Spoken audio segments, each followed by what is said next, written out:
Question 16. Any thoughts? Not sure. Anyway, let's get on with it.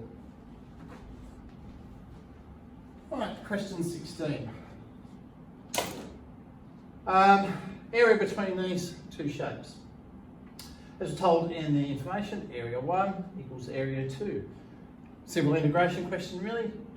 More interestingly enough was that for the first time for these highly banded questions, they've actually made the difficulty of the question related to the limits of integration. These k values here, they go from 0 to k to 45. I guess for the people not that confident in integration, they're already starting to freak out, thinking, not sure, bit of panic sets in. Anyway, we're going to try our best. Set it up the same as we normally would. We're just not sure where we're going, but let's keep going. Area 1 equals area 2. Limits of integration from 0 to k, area 1, k to 45, area 2. Integrating, that was pretty simple. That's straight up log of that one, log of that one, same function.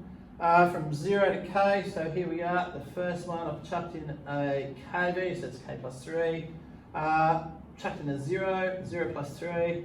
Same on this side, I've chucked in a k, so it's 40, chucked in a 45 rather. 45 plus 3 equals 48, and put in the k minus of the k plus 3 at the end. So they're both set up now. Now it's just a straight up equation with k's. Now here's an equation. I'm going to add on 3 to this side, leave that one there, take it to this side. Now I've just done our little note, a little warning over here. Log 48 plus log 3, it doesn't equal log 51. I don't know how many want to rush in and do that. Logs come with a bit of a burden, like surds. I have a bit of trouble with them. So be warned, it doesn't equal log 51. My suggestion dealing with logs, just double check on a calculator. Does log 48 plus log 3 equal log 51 on a calculator? No log rules. This question comes with the bonus of having to practice your log laws. I've done a little example down here. Log 12 is made up of log 6 times 2, or 3 times 4. And check on a calculator, does log 6 plus log 2, does that add up? And check that it does.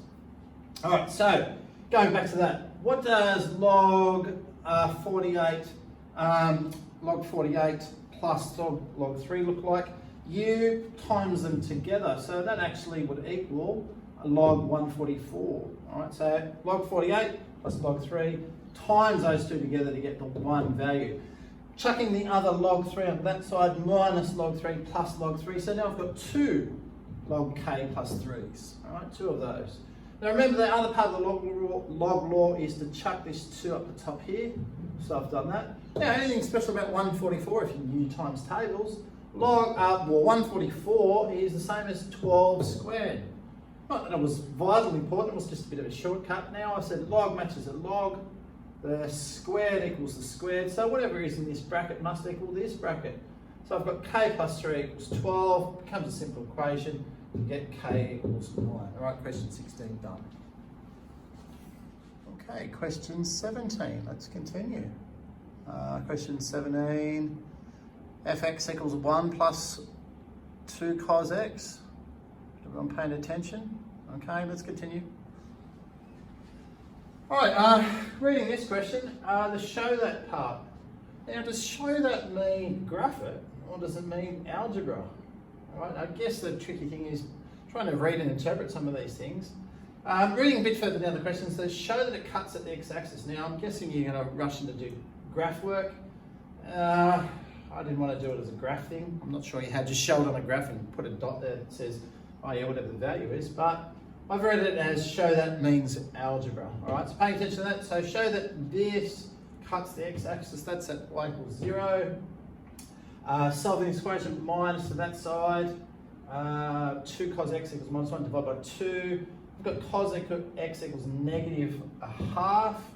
Negative half, inverse in a calculator, 120 degrees if you're in degrees, or 120, 180, or 2 pi on 3 radians. All right, did say show that, so I have gone ahead and shown it and already give you that value. Part 2 is a sketch. And we've been practicing these skills, but if you're unfamiliar, go to the basics, covering up that. Cos x, remember sin x starts here, cos x is sort of same but just shifted along. I know it starts at 1, so I've done a cos x between 0 and 2 pi.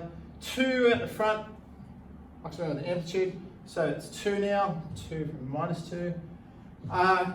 Third part now is when I've added on the 1, so I've shoved the whole thing up by 1. So this went from 2 up to 1, that went from 2 up to 3.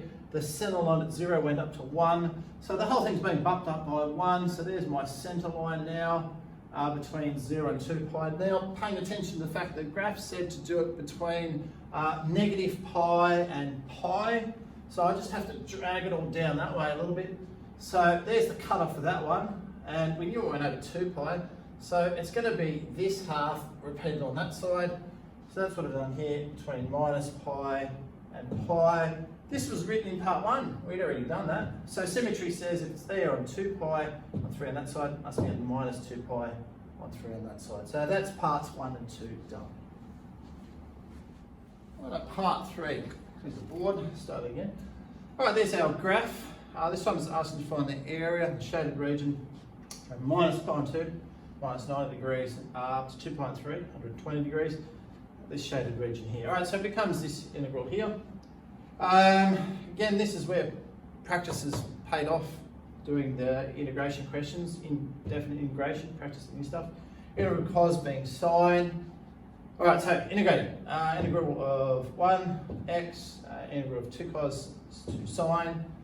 Putting in the values, 2 pi on 3, substitute 2 pi on 3, 2 sine 2 pi on 3, 2 pi on 3, 120 degrees, if you want to stick to degrees, sine of 120, chuck that in the calculator, ends up being root 3 on 2. 2 times root 3 on 2, we cancel out the 2's. The back end now of minus pi on 2, minus 90 degrees, minus pi on 2, plus 2 lots of minus 90, chuck that in the calculator, ends up being minus 1. So putting all that together, I end up with this horrendous beast here. Do we stop there? That's pretty much it. I think the solution goes and tidies up the fraction, but it leaves us at that nasty piece of work there. It does probably talk about exact values, hence we could just type that on calculator, come up with some random value, but they do want it as exact because they're going to be testing somewhere through here. We've already spoken about the part of where do they stop marking? You know, say you've stuffed up something through here, is it marked correct? Is it 3 out of 3, 2 out of 3? Best to just try and really write all these steps down so you avoid transcription errors, you avoid calculator errors. Best just to write it all down neatly, carefully, minus, minus turns into plus. There's a minus here, minus, minus turns into plus. But avoid all those things by just writing down all the steps that you've got. If you're sure you're working on all along the way, you should get those marks. All right, see ya.